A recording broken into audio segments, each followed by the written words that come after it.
नमस्कार। DD news पर आप देखना शुरू कर चुके हैं समाचारों का बुलेटिन। मैं हूं लाल चंद्र सिंह। देखेंगे देश और दुनिया की तमाम बड़ी खबरें, लेकिन सबसे पहले इस समय के हेडलाइंस। दिल्ली बम धमाके को लेकर एक्शन मोड में जांच एजेंसियां। कानपुर से एक और कश्मीरी डॉक्टर से पूछताछ। जांच टीम ने बरामद की ब्रेजा कार। डीएनए टेस्ट से हुई पुष्टि। धमाके के दिन उमर ही चला रहा था विस्फोटक से भरी कार। बिहार विधानसभा चुनाव के लिए मतगणना की तैयारी पूरी। 38 जिलों के 46 मतगणना केंद्रों पर कल सुबह 8 बजे से शुरू होगी मतों की गणना। मतगणना केंद्रों पर सुरक्षा के व्यापक इंतजाम। नेपाल जैसा नजारा की धमकी देने वाले आरजेडी एमएलसी सुनील सिंह पर एफआईआर। बिहार के डीजीपी ने लिया एक्शन। आरजेडी नेता के बिगड़े बोल पर चढ़ा सियासी पारा। एनडीए नेताओं ने कहा हार की हताशा के स्वर।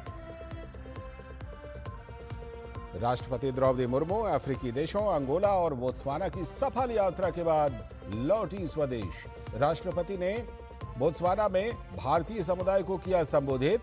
दोनों देशों के बीच भारतीय समुदाय को बताया सेतु। राष्ट्रपति की उपस्थिति में बोत्सवाना ने 8 चीते भी भारत को सौंपे। और नक्सल मुक्त भारत अभियान को मिली बड़ी सफलता। छत्तीसगढ़ के बीजापुर में पुलिस, डीआरजी और एसटीएफ की संयुक्त कार्रवाई में 8 लाख का इनामी नक्सली कन्ना और बुचन्ना समेत 6 नक्सली ढेर। अंतर्राष्ट्रीय खबरों में खत्म हुआ अमेरिका का ऐतिहासिक शटडाउन। सेनेट के बाद अब हाउस ऑफ रिप्रेजेंटेटिव से भी फंडिंग बिल पास। ट्रंप ने बिल पर किए हस्ताक्षर। स्वास्थ्य बीमा सब्सिडी पर मतभेद हालांकि बरकरार। ये थी हेडलाइंस। देखते हैं अब खबरों को विस्तार से। सबसे पहले बात दिल्ली धमाकों की जांच की।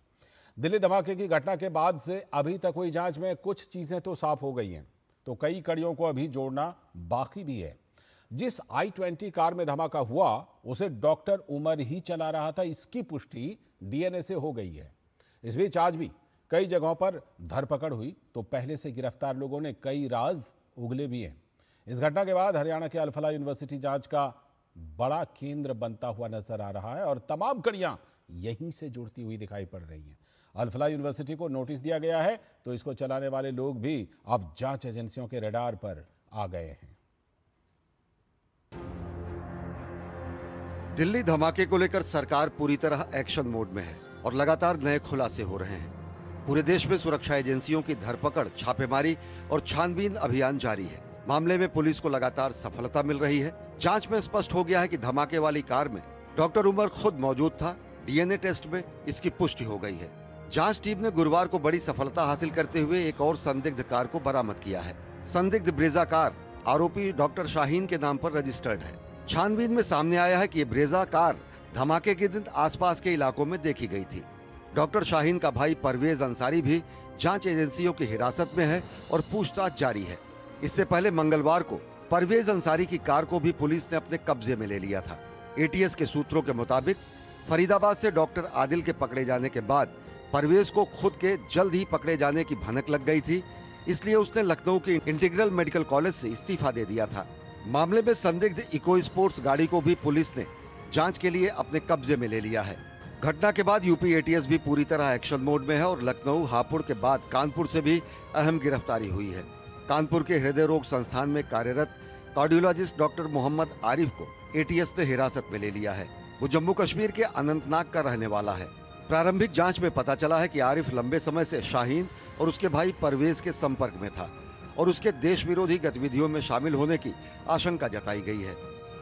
तो वो अभी 3 महीने पहले नीट सुपर स्पेशलिटी हम लोग का ऑल ओवर इंडिया कंपटीशन होती है, जिसमें कि सारे जो एमडी करने के बाद छात्र होते हैं वो एक कंपटीशन होती है, जिसके थ्रू इन्होंने यहाँ की काउंसलिंग में कानपुर कार्डियोलॉजी ऑप्ट किया और यहाँ 3 महीने पहले ज्वाइन किया। कल रात में उनसे पूछताछ के लिए उनको ले गए हैं। तो अभी पूछताछ वाली स्टेज है, अभी हम लोग को भी कुछ ज़्यादा ज्ञान नहीं है और बाकी जैसे इंक्वायरी पूरी होगी वैसे बताया जाएगा कि क्या है। तमाम कार्रवाइयों के बीच अल-फलाह यूनिवर्सिटी की मुश्किलें बढ़ती जा रही हैं। राष्ट्रीय मूल्यांकन और प्रत्यायन परिषद यानी नैक ने फरीदाबाद स्थित अल-फलाह विश्वविद्यालय को अपनी वेबसाइट पर गलत मान्यता प्रदर्शित करने के लिए कारण बताओ नोटिस जारी किया है। नैक ने जांच में पाया है कि विश्वविद्यालय न तो नैक से मान्यता प्राप्त है, न ही मान्यता के लिए आवेदन किया है। परिषद ने विश्वविद्यालय से स्पष्टीकरण मांगा है और निर्देश दिया है कि वो अपनी वेबसाइट और किसी भी सार्वजनिक या वितरित दस्तावेज से नैक से जुड़ी सभी मान्यता संबंधी जानकारियां हटा दे। इसी क्रम में जम्मू कश्मीर में आतंकवाद के खिलाफ कुलगाम और शोपियान जैसे इलाकों में तलाशी अभियान चलाया गया। साथ ही कुलगाम में प्रतिबंधित संगठन जमाते इस्लामी के खिलाफ एक्शन भी हुआ। एक बड़ी कार्रवाई में कुलगाम पुलिस ने जिले भर में 200 से अधिक जमाते इस्लामी के ठिकानों पर छापे मारे। पुलिस ने शोपियान जिले में जमाते इस्लामी के सदस्यों और ओवरग्राउंड वर्कर समेत संदिग्ध राष्ट्र विरोधी तत्वों को निशाना बनाकर व्यापक तलाशी अभियान शुरू किया है। नीरज सिंह, मुकेश शुक्ला, अंकित मिश्रा और दीपक रावत के साथ ब्यूरो रिपोर्ट, डीडी न्यूज। तो सघन जांच चल रही है इस मामले में और हरियाणा के फरीदाबाद स्थित अल-फलाह यूनिवर्सिटी की सदस्यता इस बीच स्थगित कर दी गई है। एसोसिएशन ऑफ इंडियन यूनिवर्सिटीज ने सदस्यता सस्पेंड करने का फैसला लिया। एआईयू ने कहा है कि जांच पूरी होने के बाद ही यूनिवर्सिटी की सदस्यता रद्द या फिर बहाल करने का फैसला किया जाएगा। इस बीच फरीदाबाद पुलिस ने अल-फलाह यूनिवर्सिटी और अल-फलाह ट्रस्ट से जुड़े दस्तावेजों की जांच की है। दरअसल दिल्ली धमाका केस में पकड़े गए 3 संदिग्ध डॉक्टर मुजम्मिल, डॉक्टर शाहीन और डॉक्टर उमर का संबंध इसी यूनिवर्सिटी से जुड़ा हुआ है। इस मामले में अल-फलाह यूनिवर्सिटी ने कहा है कि वो जांच एजेंसियों का पूरी तरह से सहयोग कर रहे हैं। और दिल्ली में हुए धमाके के बाद सोशल मीडिया पर आपत्तिजनक पोस्ट डालने के आरोप में असम में अब तक 7 लोगों को गिरफ्तार कर लिया गया है। इस मामले पर असम के मुख्यमंत्री हिमंता बिस्वा शर्मा ने कहा कि दिल्ली बम ब्लास्ट में कथित प्रत्यक्ष या अप्रत्यक्ष संलिप्तता के आरोप में अब तक 7 लोगों को गिरफ्तार किया गया है। हमने आतंकवाद के प्रति शून्य सहिष्णुता का दृष्टिकोण अपनाया है। वर्तमान में 100 से अधिक सोशल मीडिया पोस्ट की जांच की जा रही है और जहां भी हमें आतंकवाद से जुड़े या आतंकवाद को बढ़ावा देने के स्पष्ट संकेत मिले हैं वहां गिरफ्तारियां की गई हैं। मुख्यमंत्री ने आगे कहा कि असम में आतंकवादी पारिस्थितिकी तंत्र से जुड़े पूरे नेटवर्क के ध्वस्त होने तक ये कार्रवाई जारी रहेगी। As of now, we have arrested 17 people who have directly or indirectly lauded the Delhi bomb blast. We are taking a approach where it will be zero tolerance. We are examining over 100 social media posts right now, and wherever we have seen clear connection or clear encouragement towards the terrorism, we have arrested them, and we will continue to arrest them till we crack the entire ecosystem in Assam. तो जैसा कि असम के मुख्यमंत्री बता रहे थे कि अब तक 17 लोगों को गिरफ्तार किया जा चुका है असम में। और दिल्ली में लाल किले के पास हुए धमाके के बाद जांच एजेंसियां सतर्क हैं। रेलवे स्टेशन, मेट्रो, एयरपोर्ट और भीड़ भाड़ वाले बाजारों पर पैनी नजर रखी जा रही है और इसी के चलते दिल्ली पुलिस ने गुरुवार को यात्रा से जुड़ी एक एडवाइजरी जारी की है। इसमें यात्रियों को रेलवे स्टेशन, मेट्रो स्टेशन और एयरपोर्ट पर अपने निर्धारित समय से पहले पहुंचने के लिए कहा गया है। दरअसल दिल्ली के joint police commissioner Milind Dumre ने बताया कि दिल्ली में कार ब्लास्ट के बाद सिक्योरिटी बढ़ा दी गई है, जिसके चलते रेलवे स्टेशन, मेट्रो स्टेशन और एयरपोर्ट पर सुरक्षा के मद्देनजर यात्रियों की जांच की जा रही है। साथ ही दिल्ली मेट्रो से जाने वाले लोगों को 20 मिनट पहले ही पहुंचने और फ्लाइट से जाने वाले पैसेंजर्स को एयरपोर्ट पर कम से कम 3 घंटे पहले पहुंचने की सलाह दी गई है। अब बात बिहार के कल आने वाले नतीजे की। कल बिहार विधानसभा चुनाव के नतीजे सामने आ जाएंगे, जिसको लेकर बिहार पर सभी की नजरें लगी हुई हैं। चुनाव आयोग ने मतगणना के लिए पूरी तैयारी कर ली है, जिसके तहत 38 जिलों में 46 मतगणना केंद्र बनाए गए हैं, जो तकनीक का इस्तेमाल करते हुए पूरी पारदर्शिता के साथ कल मतों की गिनती करेंगी। कल सुबह 8 बजे से रुझानों के आने का सिलसिला भी शुरू हो जाएगा, लेकिन उससे पहले आज भी दोनों तरफ के गठबंधनों की ओर से अपनी अपनी सरकार बनाने का दावा किया गया। बिहार में इस बार सबसे ज्यादा मतदान हुआ है, तो इसको लेकर राजनीतिक कयासबाजी भी जारी है। तो अधिकांश एग्जिट पोल में एनडीए की सरकार बनने का दावा किया गया है। बिहार विधानसभा के लिए मतगणना, किसके सिर सजेगा ताज, जनता सुनाएगी फैसला।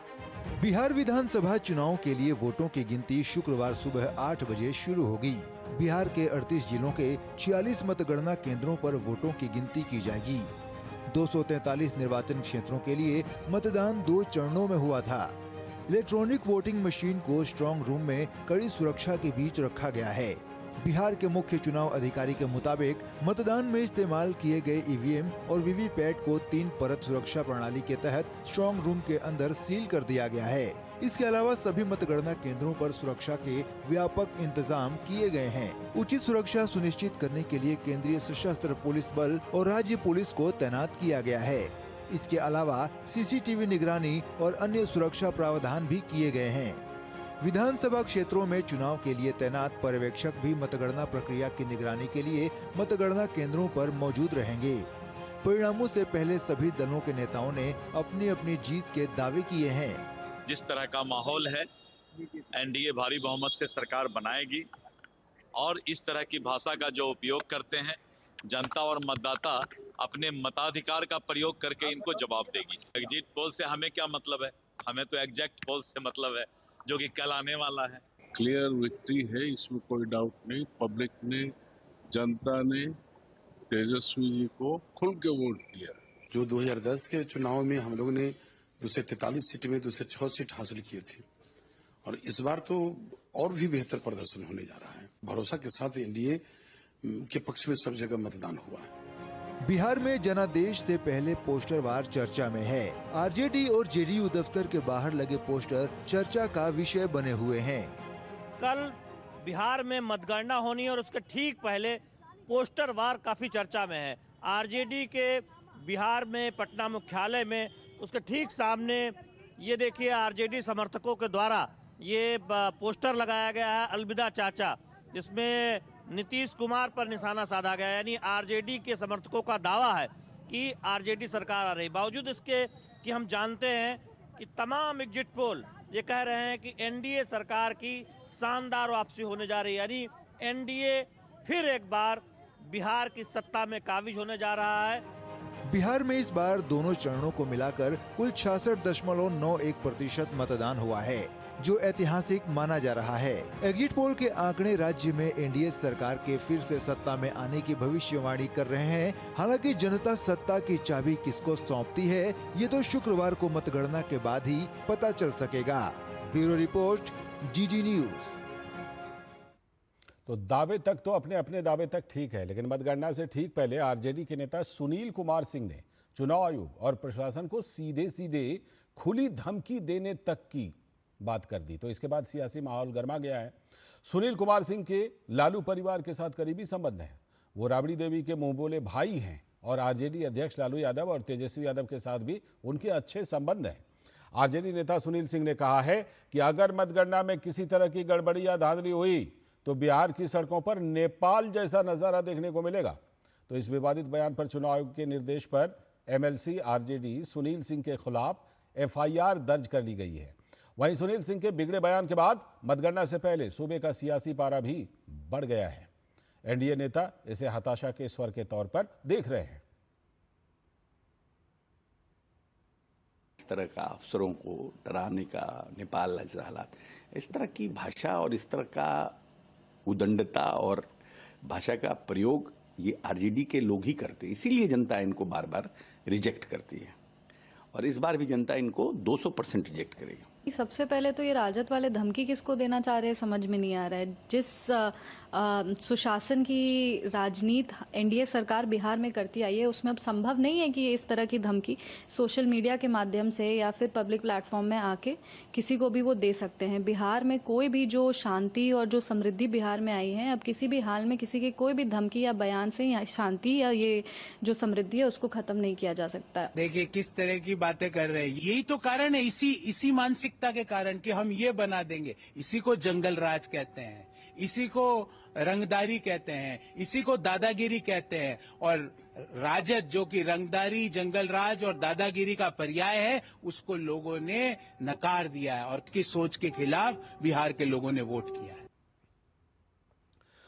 इस बीच बिहार सरकार में पथ निर्माण मंत्री नितिन नवीन ने पूरा भरोसा जताया है कि विधानसभा चुनाव में एनडीए को जनता का आशीर्वाद मिलेगा। नितिन नवीन से खास बातचीत की हमारे संवाददाता शैलेंद्र मिश्र ने। बिहार का जनादेश आने वाला है और तमाम जो अटकलें लगाई जा रही हैं वो तो अलग है, लेकिन एग्जिट पोल के आंकड़े कह रहे हैं कि एनडीए की शानदार वापसी होने जा रही है। लेकिन महागठबंधन के नेता मानने को तैयार नहीं। हमारे साथ मौजूद हैं निवर्तमान सरकार में मंत्री और बीजेपी के वरिष्ठ नेता नितिन नवीन। एग्जिट पोल के आंकड़े तो उत्साह आप लोगों के बढ़ा रहे हैं। जनता का संदेश है, उसको स्वीकार करेंगे हम लोग, और जनता का आशीर्वाद निश्चित रूप से एनडीए को मिलेगा। तेजस्वी यादव कह रहे हैं कि नहीं, जो एग्जिट पोल है वो अलग है, आप देखिएगा आंकड़े अलग आएंगे, वो मानने को तैयार नहीं है। अब मेरा ये मानना है कि तेजस्वी यादव दोनों तरह की बातें बोल रहे हैं। एक तरफ तो हार को स्वीकार कर रहे हैं और कह रहे हैं कि भाई ये ईवीएम हो सकता है दोषी हो जाएगा फिर, क्योंकि जब जब लालू और इंडिया अलायंस हारता है तो वो ईवीएम पे ठिकरा फोड़ता है, वो इलेक्शन कमीशन का रोना रोता है।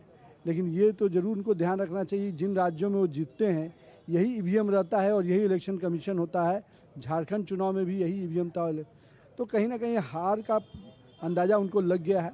अब इसीलिए उनके प्रवक्ता चुनौती दे रहे हैं कि बांग्लादेश बन जाएगा, ये बन जाएगा। बिहार बिहार है, बिहार सुशासन की सरकार के साथ चला है और सुशासन की सरकार बरकरार रहेगी। किसी व्यक्ति को इतनी हिम्मत नहीं करने दी जाएगी कि कोई भी कानून व्यवस्था बिगाड़ेगा तो उस पर कार्रवाई होगी। और मैं चेतावनी देता हूं, लालू जी अपने परिवार को संभालिए, अपने कुनबे को संभालिए, हार से सीखने का प्रयास कीजिए, जनता के मैंडेट को स्वीकार करने का प्रयास कीजिए। अगर बिहार में असामाजिक तत्वों को बढ़ावा देंगे तो कार्रवाई आप पर भी होगी। एक सवाल और, अगर एग्जिट पोल जैसे ही नतीजे आते हैं तो आप क्या सबसे बड़ा फैक्टर मानते हैं? चूँकि नीतीश कुमार के स्वास्थ्य को लेकर बड़े सवाल उठाए जा रहे थे। सबसे पहले तो ये विषय था ही नहीं, जनता के में कहीं भी ये विषय नहीं था, क्योंकि जनता ने देखा है कि 38 दिन में 38 जिलों का दौरा नीतीश कुमार करते हैं और जो अपने आप को युवा होने का दम भरते हैं वो 5 दिन के हाउस में 2 दिन आते हैं और 3 दिन विश्राम करते हैं। तो कौन युवा है वो तो बिहार की जनता देख चुकी है, इसलिए ये कोई विषय ही नहीं था। बिहार की जनता विकास के साथ जाएगी, विकास पे उसको विश्वास है और नरेंद्र मोदी और नीतीश कुमार जैसा नेतृत्वकर्ता कहीं ना कहीं बिहार की अगुवाई कर रहा है, तो लोगों को उस पर भरोसा जगा। धन्यवाद। नितिन नवीन बीजेपी के वरिष्ठ नेता है, जो निवर्तमान सरकार है उसमें मंत्री भी हैं। उनका कहना है कि अनर्गल बातें की जा रही है महागठबंधन और तेजस्वी की तरफ से। एग्जिट पोल जैसे आए हैं वैसे ही एग्जैक्ट पोल के नतीजे आएंगे और उन्हें हार स्वीकार करनी चाहिए। कैमरामैन मोर मुकुट के साथ शैलेंद्र मिश्र, डीडी न्यूज, पटना। और इन सब के बीच बिहार विधानसभा चुनाव में जिस तरह से जनता ने बढ़ चढ़कर मतदान किया है, उसी तरह से एनडीए पिछले चुनावों के मुकाबले ज्यादा सीटें लाने का दावा भी कर रही है। नतीजे आने से पहले राज्य के पर्यटन मंत्री राजू कुमार सिंह से हमारे संवाददाता ने ये खास बातचीत की है। बिहार में चुनाव के नतीजे आने जा रहे हैं, उससे पहले बहुत कयासों का दौर जारी है। एनडीए के पक्ष में एक तरह से एग्जिट पोल के नतीजे आए हैं, महागठबंधन उसे खारिज कर रहा है। हमारे साथ है राजीव सिंह जी, जो निवर्तमान सरकार में पर्यटन मंत्री हैं। सर, एनडीए को बहुमत तो दिखा रहा है, लेकिन फिर भी आप लोगों के मन में एक शंका तो होगी। किसी तरह की शंका नहीं है, कोई शंका नहीं है। हम अपार बहुमत के साथ चुनाव जीतने जा रहे हैं और सरकार बनाने जा रहे हैं।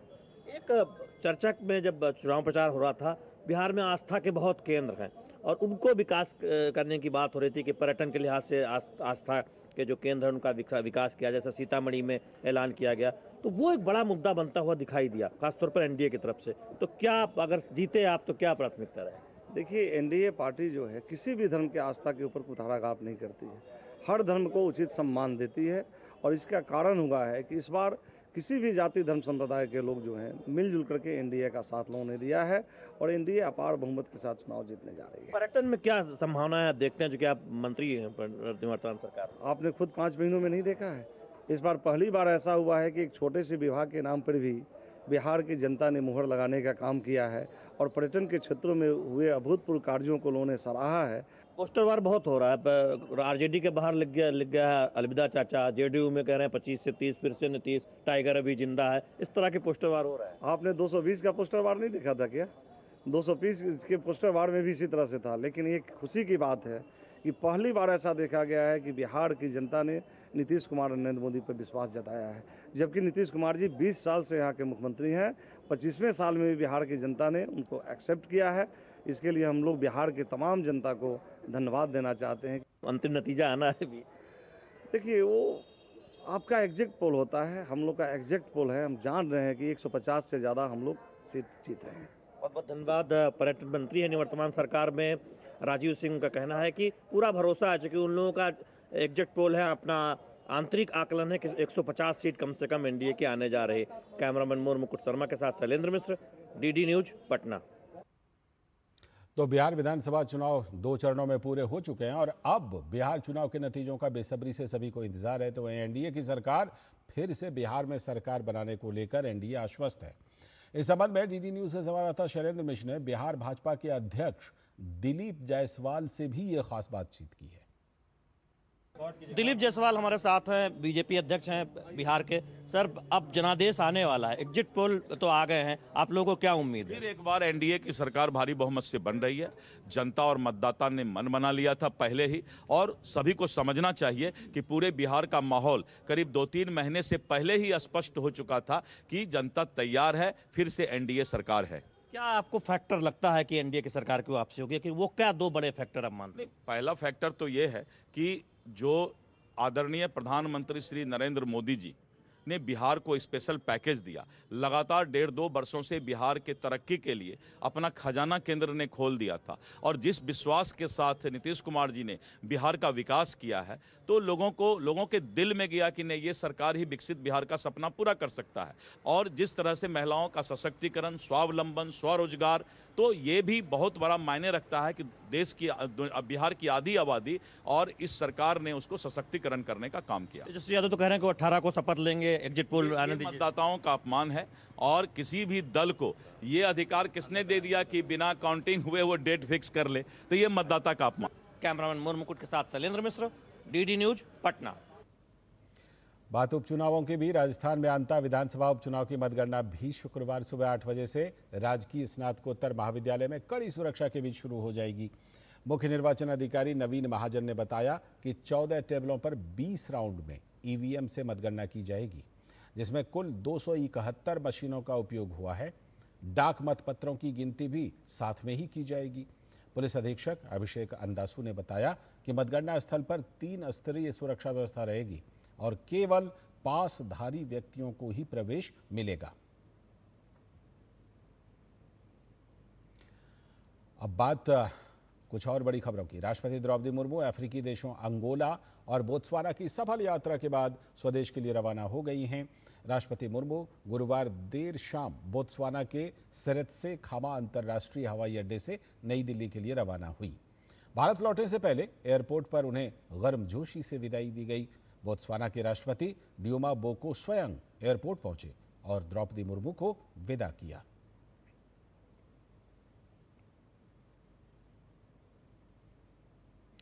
दरअसल राष्ट्रपति द्रौपदी मुर्मू 6 दिनों की अफ्रीकी देशों की दौरों पर थी।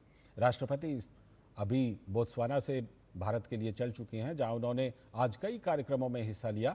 बोत्सवाना के राष्ट्रपति ने भारतीय राष्ट्रपति को आज 8 चीते भी सौंपे, जो भारत के प्रोजेक्ट चीता के लिए काफ़ी अहम है। राष्ट्रपति ने वहां पर भारतीय समुदाय को भी संबोधित किया और कहा कि भारत और बोत्सवाना अब डिजिटल, शिक्षा और व्यापार समेत कई क्षेत्रों में आपसी सहयोग को निरंतर बढ़ा रहे हैं। राष्ट्रपति द्रौपदी मुर्मू बोत्सवाना की यात्रा पर हैं। यहाँ उन्होंने गबोरोन में भारतीय समुदाय को संबोधित किया। उन्होंने कहा कि भारतीय समुदाय के लोगों ने अपनी कड़ी मेहनत और सामाजिक कार्यों से दोनों देशों के संबंध को और मजबूत किया है। आपकी मेहनत, ईमानदारी और समर्थन ने आपको बोत्सवाना समाज में सम्मान और स्नेह दिलाया है। साथ ही आपने स्थानीय रोजगार और कौशल विकास में भी महत्वपूर्ण भूमिका निभाए है। मैं आप सभी को भारत के गौरवशाली प्रतिनिधि होने के लिए भी बहुत बहुत बधाई देती हूँ। आपकी सामाजिक सेवा और परोपकार की भावना प्रशंसनीय है। राष्ट्रपति मुर्मू ने मानव संसाधन विकास को दोनों देशों के लिए महत्वपूर्ण बताया। राष्ट्रपति ने कहा कि भारत और बोत्सवाना अब डिजिटल, शिक्षा और व्यापार समेत कई क्षेत्रों में आपसी सहयोग को निरंतर बढ़ा रहे हैं। ह्यूमन रिसोर्स डेवलपमेंट हमारे सहयोग का एक मजबूत स्तंभ है। भारत की आईटेक और आईसीसीआर योजनाओं के अंतर्गत अनेक बोत्सवाना नागरिकों ने भारत में प्रशिक्षण प्राप्त किया है। ये आज बोत्सवाना के विकास में अग्रणी भूमिका निभा रहे हैं। ये हमारे संबंधों की गहराई का प्रमाण है। भारत और बोत्सवाना डायमंड सेक्टर में भी घनिष्ठ साझेदार है और हम टेक्नोलॉजी, डिफेंस तथा डिजिटल कनेक्टिविटी जैसे नए क्षेत्रों में भी सहयोग बढ़ा रहे हैं। इससे पहले राष्ट्रपति द्रौपदी मुर्मू और बोत्सवाना के राष्ट्रपति ड्यूमा बोको ने गबोरोन के पास मोकोलोडी नेचर रिजर्व में आयोजित समारोह में हिस्सा लिया, जहां बोत्सवाना ने भारत को 8 चीते सौंपे, जो दोनों देशों के बीच गहरी मित्रता का प्रतीक है। इस मौके पर राष्ट्रपति द्रौपदी मुर्मू ने बोत्सवाना की तारीफ करते हुए कहा कि चीतों का उपहार वन्य जीव संरक्षण के प्रति बोत्सवाना की प्रतिबद्धता को दर्शाता है। I am delighted to be here for this very special occasion, the symbolic handover of these beautiful cheetahs to India. On behalf of the government and the people of India, I wish to convey our deep appreciation to the government of the Republic of Botswana for this gesture. चीतों को अब project चीता के तहत भारत भेजे जाने से पहले quarantine में रखा गया है, जिसका उद्देश्य 1952 में भारत में विलुप्त हुई इस प्रजाति को पुनर्स्थापित करना है। कुनों में पहले से ही 26 चीते मौजूद हैं। ब्यूरो इनपुट के साथ दिव्येंदु मंडल की रिपोर्ट, डीडी न्यूज। और राष्ट्रपति द्रौपदी मुर्मू बोत्सवाना के उपराष्ट्रपति और अंतर्राष्ट्रीय संबंधों के मंत्री से वहां पर उन्होंने मुलाकात की। राष्ट्रपति कार्यालय ने मुलाकात की तस्वीरें सोशल मीडिया प्लेटफॉर्म एक्स पर साझा करते हुए लिखा कि राष्ट्रपति द्रौपदी मुर्मू ने गैबोरोन में बोत्सवाना के उपराष्ट्रपति नदाबा नकोसिन्थी-गोलाथे और अंतर्राष्ट्रीय संबंध मंत्री माननीय डॉक्टर फेनियो बुटाले से अलग अलग बैठकों में मुलाकातें की। दोनों मंत्रियों ने उल्लेखनीय विकास पथ पर भारत की सराहना की। इन बैठकों में रणनीतिक क्षेत्रों में भारत बोत्सवाना के स्थायी सहयोग को और मजबूत और गहरा करने के लिए आपसी हित के कई मुद्दों पर चर्चा की गई। और राष्ट्रपति द्रौपदी मुर्मू के बोत्सवाना की राजकीय यात्रा को लेकर विदेश मंत्रालय के सचिव आर्थिक संबंध सुधाकर दलेला ने बताया कि भारत और बोत्सवाना के बीच स्वास्थ्य क्षेत्र में सहयोग बढ़ाने के लिए समझौता हुआ है। इस समझौते के तहत भारत बोत्सवाना को उच्च गुणवत्ता वाली और सस्ती दवाएं प्रदान करेगा। राष्ट्रपति द्रौपदी मुर्मू ने बोत्सवाना सरकार के अनुरोध पर आवश्यक एंटी रेट्रोवायरल ARV दवाएं भेजने का भी निर्णय लिया है। साथ ही उन्होंने बताया कि राष्ट्रपति ने बोत्सवाना की नेशनल असेंबली को संबोधित किया। We signed an MOU in the area of health sector. This MOU will facilitate the access of quality and affordable medicines from India to Botswana. Honorable President also conveyed Government of India's readiness and decision to send essential ARV medicines as requested by Government of Botswana. Later on, Honorable President addressed the National Assembly of Botswana in a special session convened. Thereafter, Honorable President visited the 3 Degosi Memorial, which is a symbol of Botswana unity, leadership and quest for independence. She paid her tributes to the visionary chiefs whose legacy continue to inspire generations in Botswana and in the region. और साथ ही सुधाकर दलेला, जो विदेश मंत्रालय के सचिव आर्थिक संबंध मामलों के हैं, उन्होंने आगे बताया कि दोनों नेताओं ने व्यापक चर्चा के दौरान अपने दोनों देशों के बीच विभिन्न क्षेत्रों में चल रहे द्विपक्षीय सहयोग की समीक्षा की। उन्होंने व्यापार और निवेश, क्षमता निर्माण और विकास साझेदारी, कौशल विकास, कृषि, स्वास्थ्य, बुनियादी ढांचा विकास, नवीकरणीय ऊर्जा, रक्षा और पूरे डिजिटल स्पेस में डिजिटल प्रौद्योगिकी जैसे पारंपरिक हित के क्षेत्रों में अपनी साझेदारी को और मजबूत और गहरा करने के तरीकों पर चर्चा की। During the wide-ranging discussions, both the leaders reviewed the existing ongoing bilateral cooperation across sectors between our two countries. They discussed ways to further strengthen and deepen our partnership in sectors of mutual interest, such as trade and investments, capacity building and development partnership, skill development, agriculture, health, infrastructure development, renewable energy, defense, and also digital technology in the entire digital space. आगे की खबरों में प्रधानमंत्री नरेंद्र मोदी ने भारत में TB के मामलों में हुई कमी को लेकर एक्स पर लिखा है। पीएम मोदी ने लिखा कि टीबी के खिलाफ भारत की लड़ाई उल्लेखनीय गति पकड़ रही है। विश्व स्वास्थ्य संगठन की नवीनतम वैश्विक क्षय रोग रिपोर्ट 2025 में बताया गया है कि भारत में 2015 से टीबी के मामलों में उल्लेखनीय कमी दर्ज की गई है। यह वैश्विक गिरावट दर से लगभग 2 गुनी है। यह दुनिया में कहीं भी देखी गई सबसे बड़ी गिरावट में से एक है। उपचार कवरेज का विस्तार, लापता मामलों में कमी और उपचार की सफलता में निरंतर वृद्धि भी उतनी ही उत्साहजनक है। मैं उन सभी को बधाई देता हूं जिन्होंने इस सफलता को प्राप्त करने के लिए काम किया है। हम एक स्वस्थ भारत सुनिश्चित करने के लिए प्रतिबद्ध हैं। और भारत में ट्यूबरक्लोसिस यानी कि टीबी के नए मामलों में उल्लेखनीय गिरावट आई है तो विश्व स्वास्थ्य संगठन की ग्लोबल टीबी रिपोर्ट 2025 के मुताबिक भारत में टीबी की घटनाएं 2015 की 237 प्रति 1 लाख जनसंख्या से घटकर 2024 में 187 प्रति 1 लाख हो गई है। ये 21% की कमी है जो वैश्विक औसत 12% से लगभग दोगुनी है।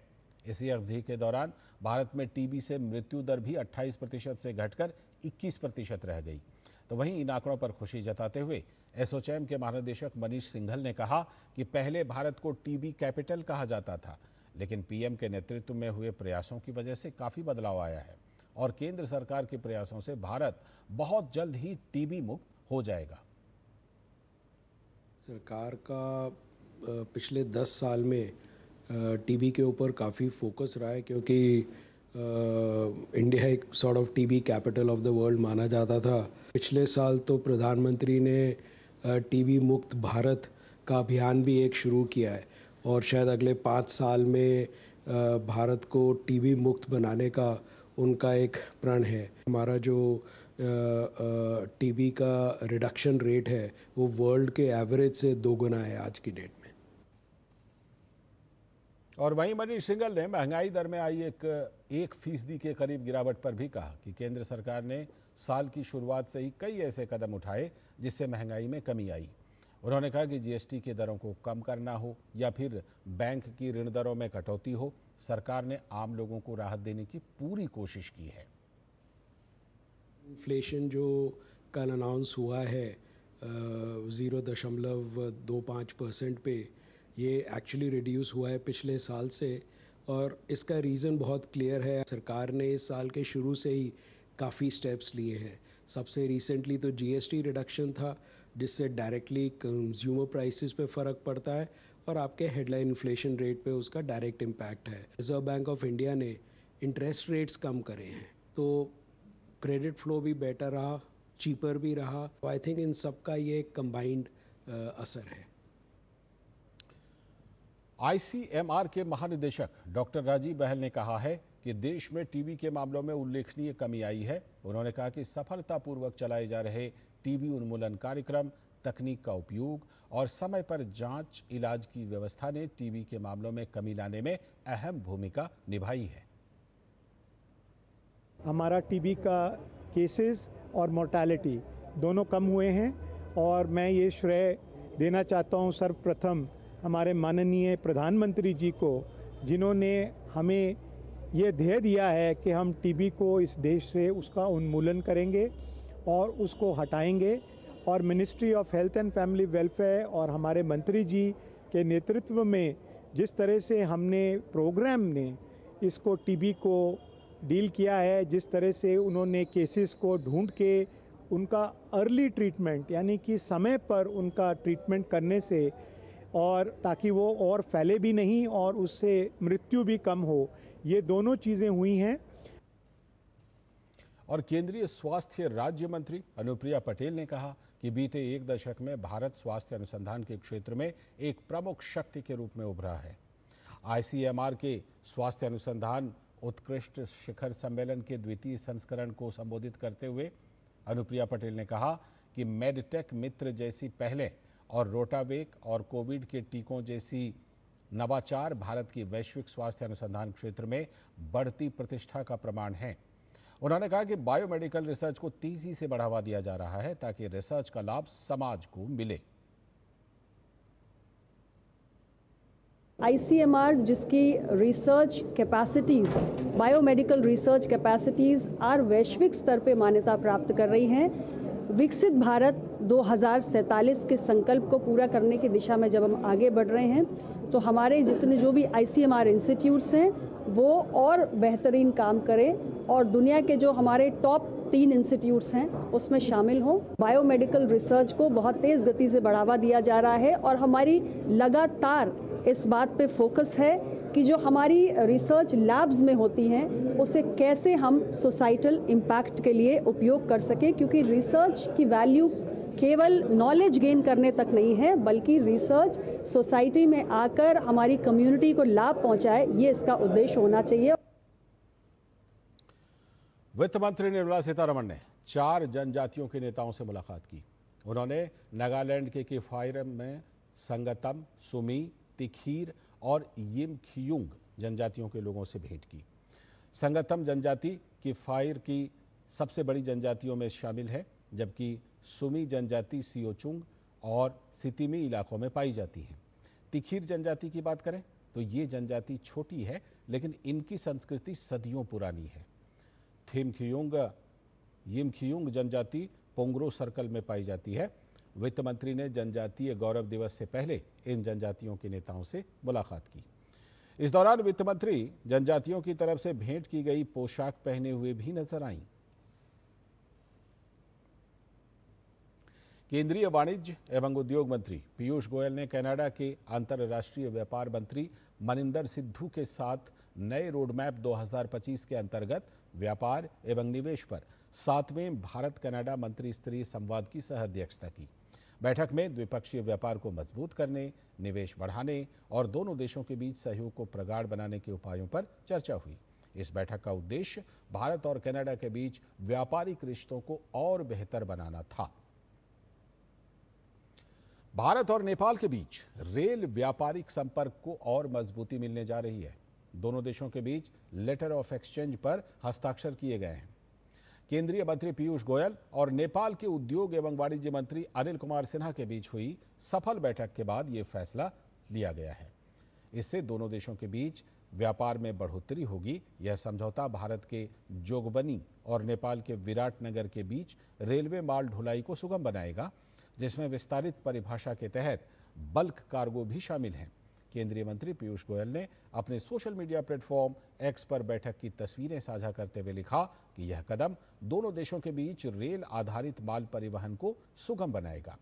उन्होंने लिखा कि इस फैसले से बहुविधीय व्यापार संपर्क मजबूत होंगे और दोनों देशों के बीच रेल व्यापार संपर्क बढ़ेगा। केंद्रीय मंत्री हरदीप सिंह पुरी दक्षिण कोरिया की यात्रा पर हैं। यात्रा के पहले दिन उन्होंने HD Korea ship building offshore engineering के वरिष्ठ अधिकारियों के साथ बैठक की। बैठक में भारत की बढ़ती ऊर्जा मांग और कोरिया की उन्नत जहाज निर्माण तकनीक का उपयोग कर LNG और क्रूड कैरियर्स के घरेलू निर्माण को बढ़ावा देने पर चर्चा की गई। इसके साथ ही भारत की ऊर्जा आत्मनिर्भरता को सशक्त बनाने और भारत को वैश्विक समुद्री शिपिंग हब के रूप में विकसित करने के उपायों पर भी विचार विमर्श हुआ। दरअसल HD Korea ship building offshore engineering विश्व की सबसे बड़ी जहाज निर्माण कंपनियों में से एक है। यह कंपनी जहाज इंजन प्रौद्योगिकी में अग्रणी है और हर वर्ष लगभग 160 जहाजों का निर्माण करती है। केंद्रीय मंत्री डॉक्टर जितेंद्र सिंह ने मालदीव गणराज्य के लोक निर्माण राज्य मंत्री अहमद सलीम के नेतृत्व में आए 30 सदस्यीय प्रतिनिधिमंडल से मुलाकात की। यह प्रतिनिधिमंडल, जिसमें कि मालदीव सरकार के 11 उपमंत्री और 18 वरिष्ठ अधिकारी भी शामिल हैं, स्मार्ट सिटी मिशन पर क्षमता निर्माण प्रशिक्षण कार्यक्रम में भाग ले रहा है। यह कार्यक्रम राष्ट्रीय सुशासन केंद्र NCGG द्वारा आयोजित किया जा रहा है और भारत सरकार के विदेश मंत्रालय द्वारा प्रायोजित है। बैठक के दौरान डॉक्टर जितेंद्र सिंह ने मालदीव के साथ द्विपक्षीय संबंधों को मजबूत करने के लिए भारत की प्रतिबद्धता दोहराई और दोनों देशों के बीच सहयोग को और गहरा करने का संकल्प व्यक्त किया। उन्होंने इस प्रशिक्षण कार्यक्रम को द्विपक्षीय संबंधों में एक मील का पत्थर बताते हुए कहा कि यह अंतर सांस्कृतिक समझ और संयुक्त पहलों के लिए एक उत्कृष्ट अवसर है।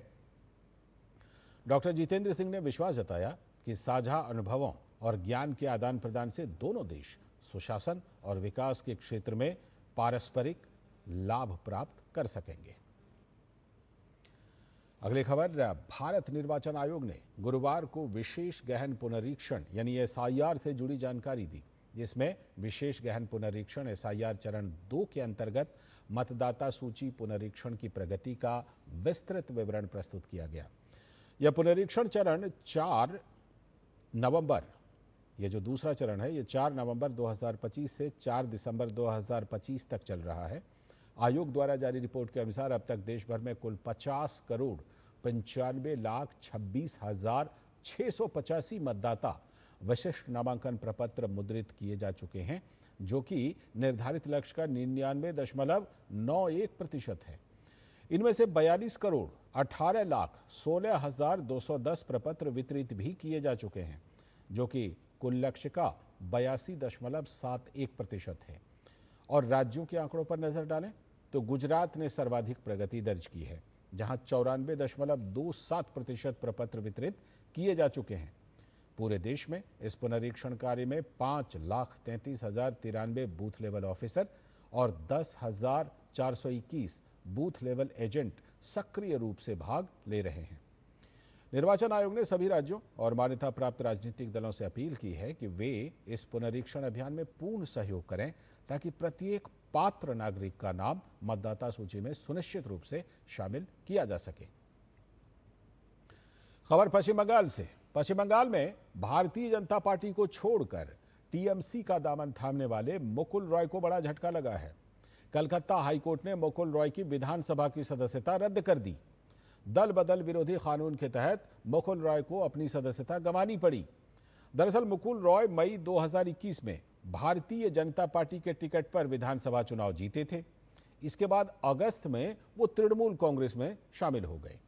जस्टिस देबांशु बसक की अध्यक्षता वाली खंडपीठ ने मुकुल रॉय को विधानसभा सदस्य के रूप में अयोग्य घोषित कर दिया। यह निर्णय विपक्ष के नेता शुभेंदु अधिकारी और बीजेपी विधायक अंबिका रॉय की याचिकाओं पर आया है। ये कॉन्स्टिट्यूशन का जीत है। कॉन्स्टिट्यूशन का 10th शेड्यूल में जो पार्टी स्विच ओवर करेगा उसका तुरंत मेंबरशिप चला जाना चाहिए, नहीं तो रेजिग्नेशन दे देना चाहिए। ये ममता बनर्जी का सरकार और उनकी पार्टी 2011 से अब तक 50 से ज्यादा दूसरा पार्टी का एमएलए को स्विच ओवर कराया और असेंबली का अंदर उनको एंटी डिफेक्शन लॉ को द्वारा मेंबरशिप खारिज नहीं किया। फाइनली कॉन्स्टिट्यूशन की जीत हुआ है। और अब खबर कर्नाटक से, जहां गन्ना किसानों का विरोध प्रदर्शन लगातार जारी है। बीते लंबे समय से कर्नाटक के गन्ना किसान प्रति क्विंटल 3,500 रुपये की मांग कर रहे हैं, जो अभी 3,000 रुपये ही है। लेकिन कर्नाटक की कांग्रेस पार्टी की सिद्धारमैया सरकार किसानों की मांग नहीं मान रही है। सीएम ने बीते दिनों किसानों और मिल मालिकों के साथ बात तो की थी, लेकिन केंद्र सरकार पर जिम्मेदारी डालने की कोशिश की थी। तो बीजेपी ने कांग्रेस सरकार पर किसानों की अनदेखी करने का आरोप लगाया, तो सिद्धारमैया द्वारा केंद्र सरकार पर लगाए जा रहे झूठे आरोपों पर भी उनको घेरा। कर्नाटक में किसानों का फूटा गुस्सा। सिद्धारमैया सरकार के खिलाफ हल्ला बोल। गन्ने की कीमत 3500 रुपये प्रति टन करने की मांग। कर्नाटक में गन्ना किसानों का आंदोलन तेज हो गया है। सिद्धारमैया सरकार के खिलाफ गन्ना किसानों का गुस्सा लगातार बढ़ता जा रहा है। किसान गन्ने की कीमत 3500 रुपये प्रति टन करने की मांग पर अड़े हैं, जिसको लेकर पिछले कई समय से किसान आंदोलन कर रहे हैं। चीनी मिल प्रशासन के साथ बातचीत विफल होने के बाद किसानों ने आज कर्नाटक के बागलकोट जिले में जोरदार प्रदर्शन किया। इस दौरान जिले को पूरी तरह से बंद कर दिया गया।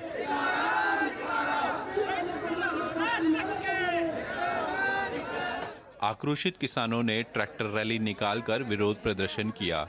इस प्रदर्शन में किसानों ने स्कूल और कॉलेज के छात्रों से शामिल होने का भी आह्वान किया था, जबकि किसानों के समर्थन में दुकानदारों ने भी अपनी दुकानें बंद रखी। किसानों के प्रदर्शन के चलते शहर का पूरा यातायात ठप हो गया, जिससे यात्रियों को परेशानी का सामना करना पड़ रहा है।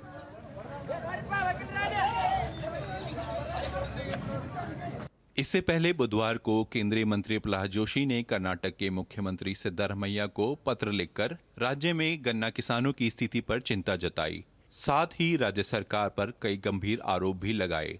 उन्होंने कहा कि मुख्यमंत्री की चिंता भले ही सराहनीय है, लेकिन उनके बयान जमीनी हकीकत और केंद्र सरकार द्वारा किसानों के हित में किए गए ऐतिहासिक सुधारों की अनदेखी करते हैं। जोशी ने कहा कि केंद्र सरकार ने वर्ष 2025-26 के लिए गन्ने का FRP 355 रुपए प्रति क्विंटल तय किया है, जो उत्पादन लागत से 105% ज्यादा मार्जिन देता है।